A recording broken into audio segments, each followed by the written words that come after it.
Montgomery Mosaic features topics of interest to Montgomery County residents, businesses, and visitors. Here now is your host, Deborah Milo. Good morning, Montgomery County, and welcome to Montgomery Mosaic. I'm Brian Roberts in for Deborah Milo, and thanks so much for listening. Hope you're enjoying your day so far.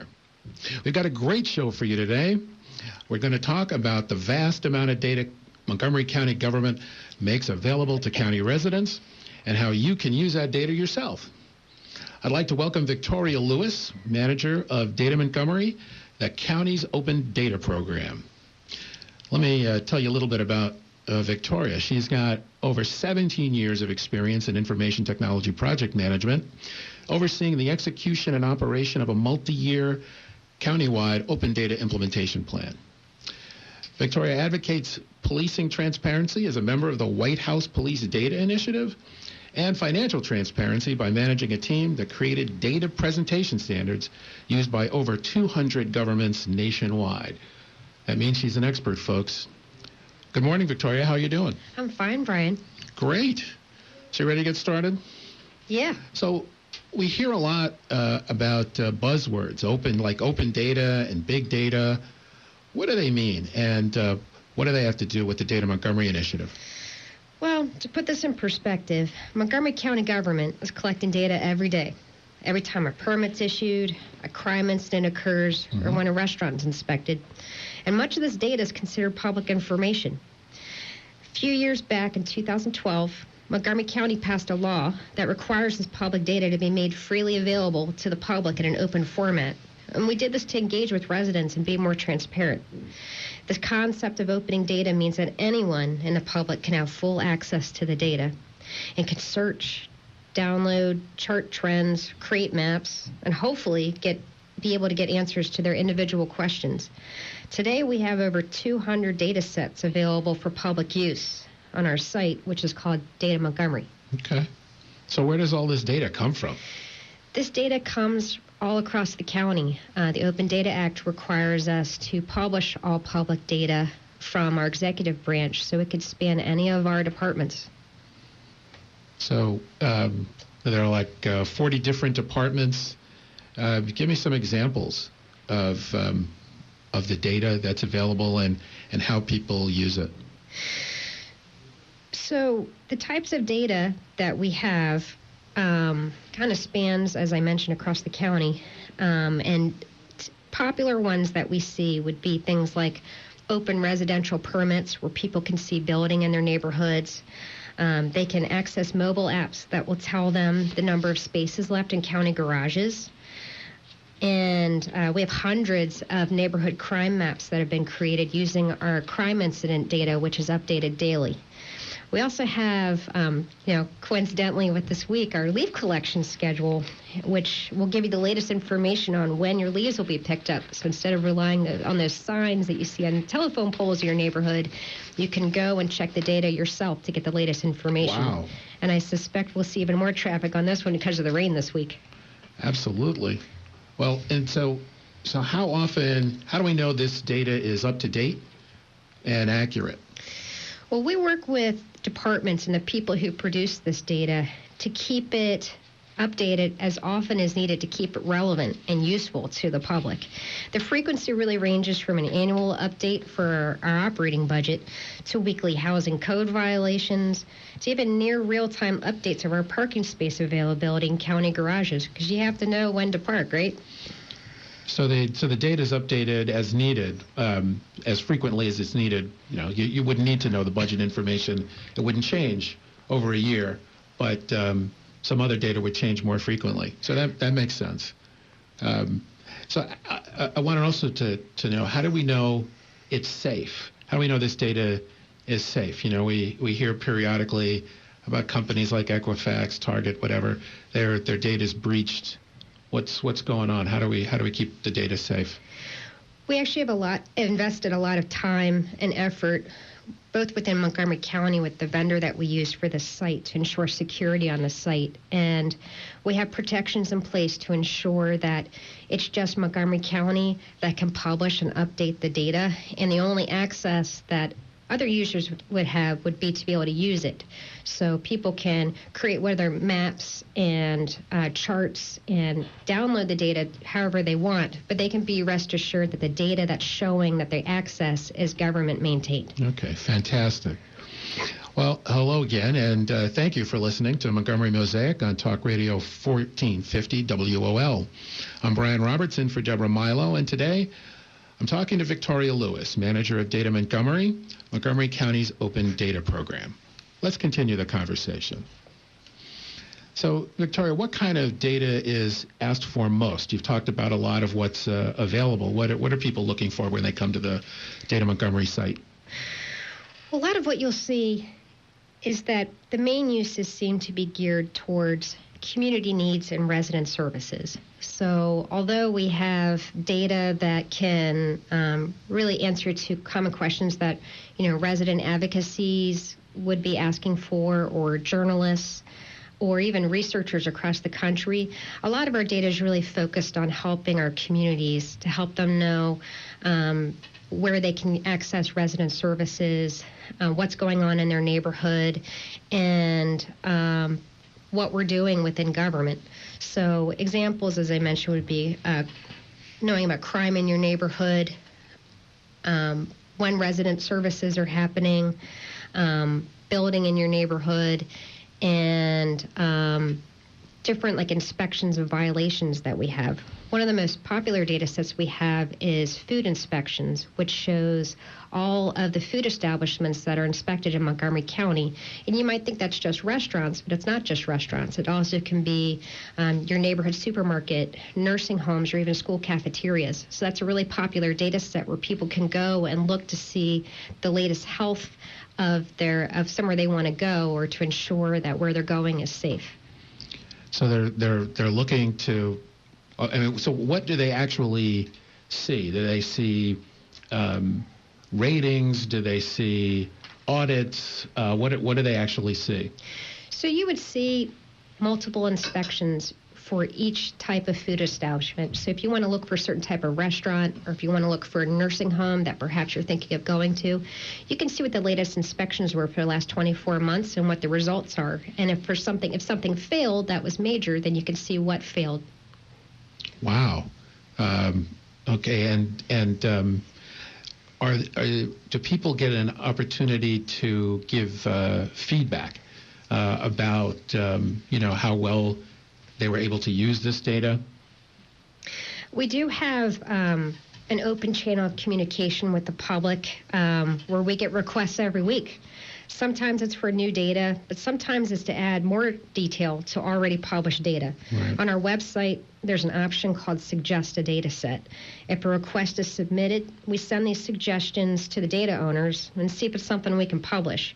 There's so many instances where we've been able to accommodate the requests and publish the requested data. So, it's a successful channel that we've seen. So what's an example of something, the data that's collected now by Data Montgomery that was suggested by a resident that wasn't already there?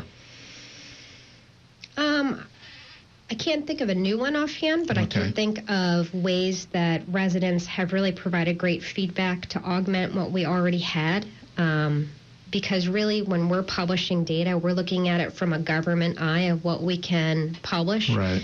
But when we hear feedback from residents, they're kind of helping us give a preview of how they're going to use it and maybe what questions we could answer using data. A good example of that would be crime data, that we get a lot of feedback on how people would like to use crime data in order to keep their neighborhood safe, or to maybe do an analysis on what's going on with crime in either the community or the county at large. And so we've actually augmented that data set quite a bit over the past few years to make sure that we're answering those questions. Okay. Speaking of crime data, part of your background is being a member of this White House data police data initiative. Can you talk a little bit about how that got started and what the purpose is? Sure. A few years ago, in the previous administration, there was an initiative that was started where the White House wanted some governments and policing organizations to band together to start to really engage with communities and further show their transparency or in kind of unveiling possibly mysteries around police practices by showing all the information that police have available. So we partnered with a couple other dozen police organizations across the country where we could publish common types of police data like crime, daily arrests, internal affairs allegations, traffic violations. We have actually quite a few elements of information that we provide in order to inform the public on what's going on, show anything proactively that police is doing to help prevent crime, such as posting their police community events around the area, but also be more open the channels of communication so that the residents can see what's going on in their neighborhoods. And our police department in Montgomery County has really shown an example to other policing organizations across the nation on what they're able to provide, and we really talked to other policing organizations on how they could do that too. Okay, fantastic. And how's this been received by the police community here in Montgomery County? I would say that our police districts and our police administration have been very supportive of this. We wouldn't have gotten nearly as far without their support, and they've been very visible advocates of the need to communicate with residents using data. To give an example, it's one thing to go to district town halls and think that crime is bad. It's another thing to go to these district town halls with data and look at the same data of crime incidents in a police district where you're having a real conversation about real data between police and advocates. If you're on the same page, that just makes the conversation better. Oh, that's fantastic. That's fantastic. So, let's talk a little more, just a little more about transparency. It's been a big initiative of the county executive over the years. What other areas have been highlighted? Well, there are actually quite a few examples of this. One would be that we have a partnership with our performance management program in Montgomery County called CountyStat, where this is a program that helps measure departmental performance in the county and come up with cross-departmental initiatives like positive youth or neighborhood improvements. And so we're partnered with them because we help enable their measures using data. The other thing that we do is we try to help explain our data as best as we can. And we found that an example of that would be our financial data, that understanding what government plans to budget in a year and how we spend public funds shouldn't be a mystery. And we found that when we publish financial information, which could be well over 1 million records and dozens and dozens of columns, is that it's really hard to read that without having some financial expertise. So to help bridge this gap, we helped create 2 sites to launch to explain this data. Let's come back to that after the break. We're going to take a short break and continue our conversation about open data and what it means to you. So don't go away.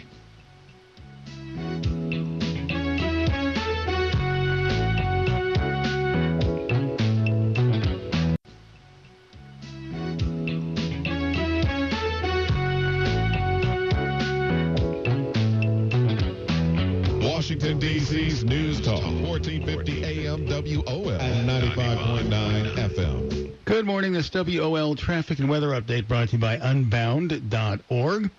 On 295 southbound, you're going to be very slow from Benning Road past East Capitol Street, but you should find everything open. Problem with the traffic signals in Northwest on E Street between Rock Creek Parkway and 19th Street. Short timing and very slow as a result of the short green light time there. Northbound Route 1, everything is open now at Longfellow Street. The water main work has been completed. A girl in Kenya dreams of becoming a doctor. An elder in Guatemala dreams of being part of a community. Reach out and change their world, and it'll change your own. Unbound.org. Now your WOL weather forecast for today. Cloudy, around 50 degrees for a high. And for tonight, clouds down to 41. Tomorrow, another cloudy day. and a high around 54 degrees. Steve Hirschhorn for 1450 AM and 95.9 FM WOL, where information is power.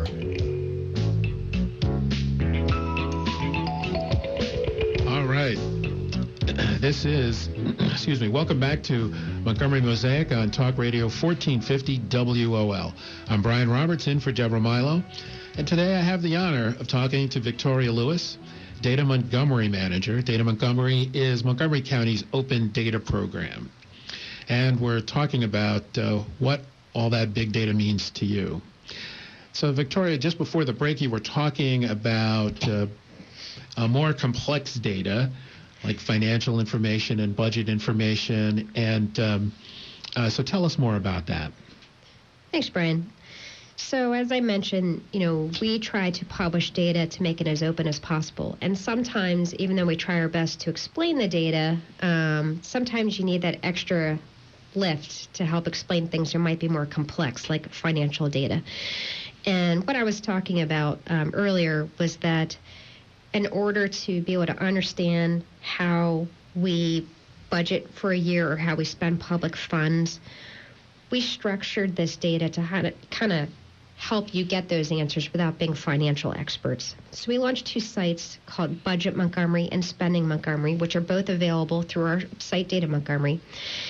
And they help you see a simple and guided view of multiple years of budget and spending information and answers to simple questions such as how much are we budgeting for the senior program you care about, or how much we spent on public safety last year, and questions like that.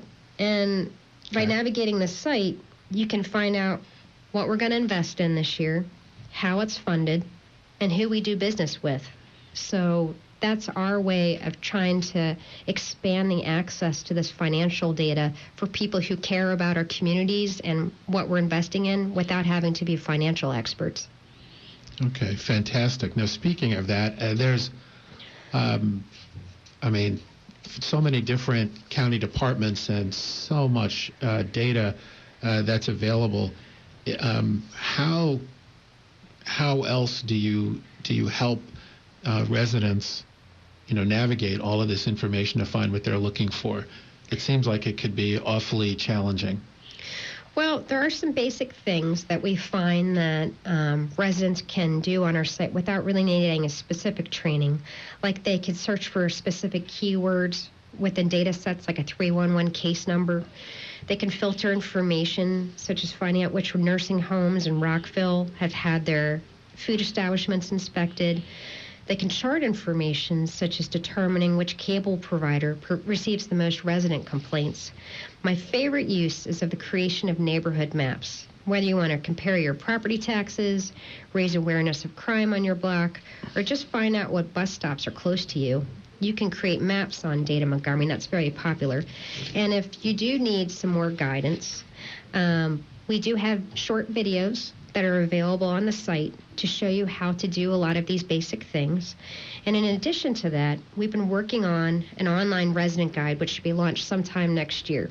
We put this guide together using feedback from residents, and it can be considered a quick start guide for using Data Montgomery in your communities. So between exploring this site, looking at their short videos, and maybe having access to that online resident guide, I think those are good starting tools for communities. The quick guide sounds like exactly what I would need, sort of the Data Montgomery for dummies. That would be very helpful. And so this quick guide available now? It is not available now. We actually have the majority of it done. We're going to go through just some testing and have a few more people look through it to make sure that it's not just governmentized. It has real people looking at it from a resident perspective. And then we're just going to make sure it's accessible for everybody. So it should be coming out sometime next year. Okay, fantastic.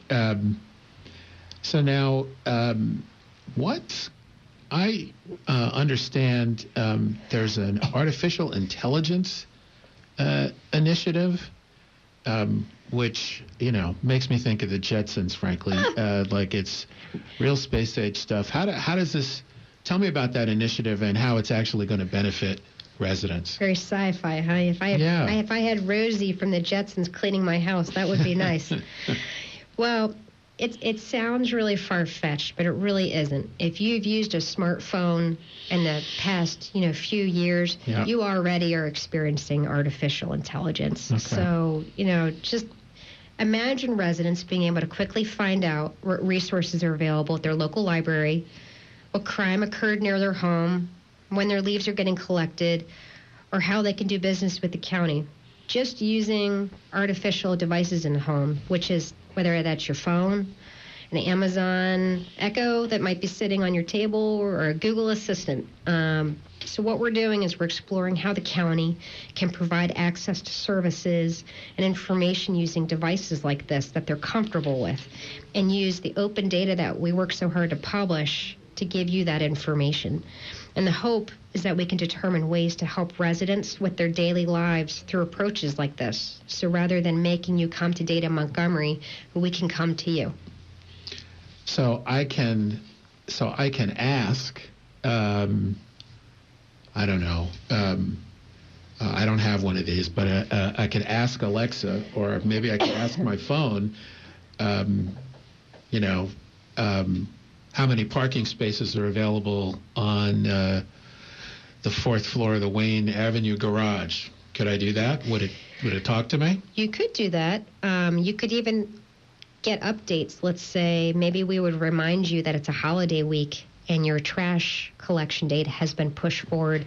Maybe you can find out if there was a robbery on your street within the past week, or where your closest polling location was because it's election week. Right. So all these pieces of information that maybe in your daily lives you wouldn't have time to search on a county site and find, we're trying to imagine those possibilities so that we can bring them to you. So that's what this exploration is all about. And it's actually really exciting. And through our prototyping, we're finding it's very realistic. Wow, that is fantastic. I just want to remind you, you're listening to Montgomery Mosaic on Talk Radio 1450 WOL. I'm Brian Roberts, in for Deborah Milo, and we're talking to Victoria Lewis, manager of Data Montgomery, Montgomery County's Open Data Program. So let's continue. I wanted to understand. I wanted to find out about other cool things like this artificial intelligence capability that might be coming. And so tell us a little about that. So, in general, as I mentioned, it's us exploring the possibilities of getting common resident questions and being able to answer them through the comfort of devices that you're familiar with, like your smartphone or some of these AI devices at home, like the Alexas and Googles. And what we're experimenting with is what those common questions are and working with departments to make sure that we're providing you with the right answers. So, an example might be, a common question might be, how does the crime rate in my neighborhood compare this year to last year? Or if you want to find out of a community event nearby, you can just pose the question and get a response where we'll know what neighborhood you're in and be able to tell you what the event was. Or even if you are just trying to do a project with your child and you want to know if your local library is open on Sunday, because of course everybody waits till the last minute to tell their parent that they have a project to do, and whether or not there's a 3D printer at your local library. Those are things that we're experimenting with, where we have the data, we publish information like that. So how can we structure this so that we're giving you information in a straightforward way, rather than you feeling like you have to be a data scientist to know the answers? So are these different software programs that you're looking at, or looking at new ways to use what you already have? We are continually looking for ways to increase the level of access of our data to communities, and we do that in many different ways. This is just another one of those channels. So the same data that we publish for, residents and developers and journalists and researchers, we're looking for a way to further engage with our communities with devices like this. And a lot of these providers are already enabling us to do that. So it's just us kind of exploring what we can do to help our communities. So, okay, well, that's fantastic. Now, when you log in, can people log in anonymously, or do they have to give up any of their private information? So you can log in anonymously and find out the same information that anyone else could. What you would need an account for is if, let's say, you create your own neighborhood crime map and you want to save it for either sharing it with your community or for your own future purposes. Having a user ID and password just enables you to save that and share it. But if you just want to go for one-time search, then you can go in and not log in and search anonymously. Okay. Well, before we go, Victoria, tell us how folks can access all this great data at Data Montgomery. Sure. And thanks again for having me, because I think it's really important that the community has as much awareness of the data available to them as possible. Please visit us at data.montgomerycountymd.gov to explore all this county data. And if you're on Twitter, follow us at @DataMontgomery to get the latest publishing updates. Okay. And is that the same place you go to get any, find out about anything new that's happening or get more information? That's right. We have a posted publishing plan that shows not only what we've published, but what we're going to be publishing this current fiscal year. That's all available. Okay. It's fantastic. Well, I'm afraid that's all the time we have today. So thank you, Victoria, for your time. Thank you. And I'd like to thank you all for listening with us. Now, don't forget to tune in next month for another edition of Montgomery Mosaic on 1450 WOL and worldwide on WOLDCnews.com. Till next time, be good to yourself and others.